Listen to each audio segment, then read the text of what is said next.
Well, if you've never gone on a little run or walk in Balboa Park, I mean, I can't imagine that not having that experience. Well, this weekend, we're going to not only let you do that, but we're going to let you do it at night, which is really fun, and do it for a great cause with a whole bunch of your friends, too. Joining us right now to talk about the Light the Night Against Crime 5K Run and Walk, Assistant Chief from the San Diego Police Department, Shelley Zimmerman, and the Assistant Sheriff from the San Diego Sheriff's Department, Patricia Duke, joining us this morning. It's great to see you, too.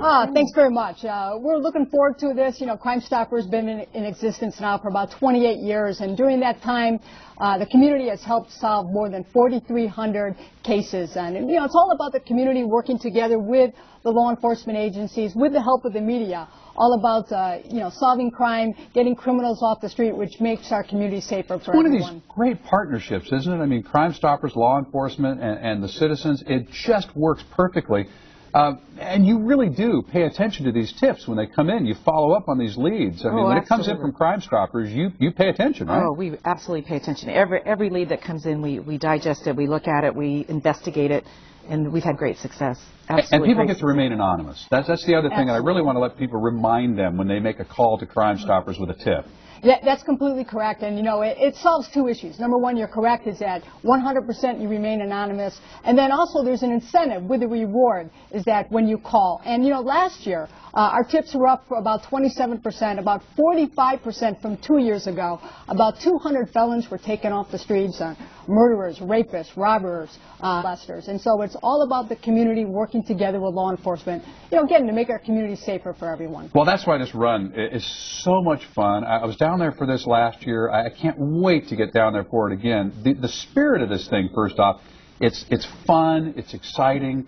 But it's for such a good cause, and we're honoring some special people, and it's going to be a great day. That's correct. As a matter of fact, we're dedicating this race to Officer Christopher Wilson, who was a San Diego police officer that will be 2 years to the day, on the day of the race, that lost his life in the line of duty trying to make the community safer for everyone. And his children, Kaylee and Connor, will be there. They put a team together, and many community members from Southeastern Division, that was where Officer Wilson worked, have put a team together, and they're going to come out and show their support, not only for the memory of Officer Wilson, but again for their support for law enforcement. And Assistant Sheriff Duke, I understand there is a little challenge laid down here in the law enforcement community, am I right? It's an absolute challenge. It's a healthy rivalry between the San Diego PD and the Sheriff's Office, and we've been doing it for several years. And the last 3 years, the Sheriffs have won. It's about participation, how many of our folks we can get to participate. And when we win, the PD has to serve us ice cream, and we're planning on that again this year. Nah, they're not going to win this year. We're very confident that we're going to win this year, and they'll be serving the ice cream. This goes back a ways. You know, you guys probably around when I was on the police department, and we used to play in the Copper Bowl, and I played in 2 Copper Bowls against the sheriffs, and this run is a lot safer. Yes, yes. Because we've really banged heads in those Copper Bowl games. But it's all, again, you know, about the camaraderie. We have a great working relationship with our state, local, federal agencies and the community, and we want people to come out and participate. Well, and that's, again, let me emphasize that. I mean, we're not just here to tell you about this event today, folks. We're here to invite you to come out and participate and enjoy. Come on down to the event and come on out and run with us and raise a little money with us. And do you put up ahead of time? That would be great. It's going to be on Saturday at 7 o'clock. They could go to our website at www.sdcrimestoppers.com and then just follow the links to that. Or you can sign up the day of the race. Again, it starts at Park and President's Way at 7 o'clock. And we hope to see a lot of people out there. We expect between 3,000 and 3,500 people. Folks, it's Balboa Park, though. Believe me, those people disappear into the park. So don't be worried about the crowd or anything. Parking, again, always probably a little bit of a concern. Probably parking over at the Oregon Pavilion would be one spot, but we might need more than that. Down at the college? Yes, you can park at the college. And, you know, we ask people to get there early. It's very family-friendly. There'll be a lot of activities for the kids. It's going to be very safe. There'll be about 1,200 law enforcement personnel out there. There's not going to be a safer place in town to be.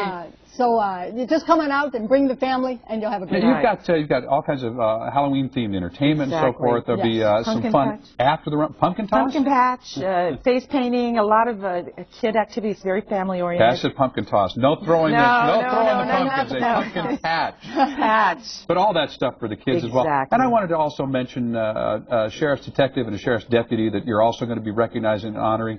Again, just the risks inherent in law enforcement. I know folks appreciate that, but this is a time to come out and actually honor some of these folks. So the other two that we're honoring? Yeah, Sergeant Craig Johnson and Detective Ollie Perez. Both are doing relatively well. They still have a road to recovery ahead, and we are honoring them. And they were shot last month out in Lakeside as they were attempting to contact a suspected child molester. And again, we know how that turned out, but again, we have high hopes for a full recovery for both of them. So thank you for that. Yeah, and you give them our best wishes and our sincere thanks for all that they've done, and for all of you, the men and women in law enforcement. Just amazing people, and we appreciate you very much. So come out and let them know how much you appreciate them, and have a great evening. On top of all that, some money for Crime Stoppers, which is solving how many crimes in San Diego? Since inception, about 4,300, and also in the schools. We have our students speaking out, and because of tips, we were able to get about 10 weapons out of the schools, including handguns and knives. Beautiful. Making a big difference here. So, Assistant Sheriff Duke, Assistant Chief Zimmerman, as always, pleasure to see you two, and good luck in the competition. Thank you very much. I'm just going to stand back and watch that one. All right, still to come. It's Breast Cancer Awareness Month, and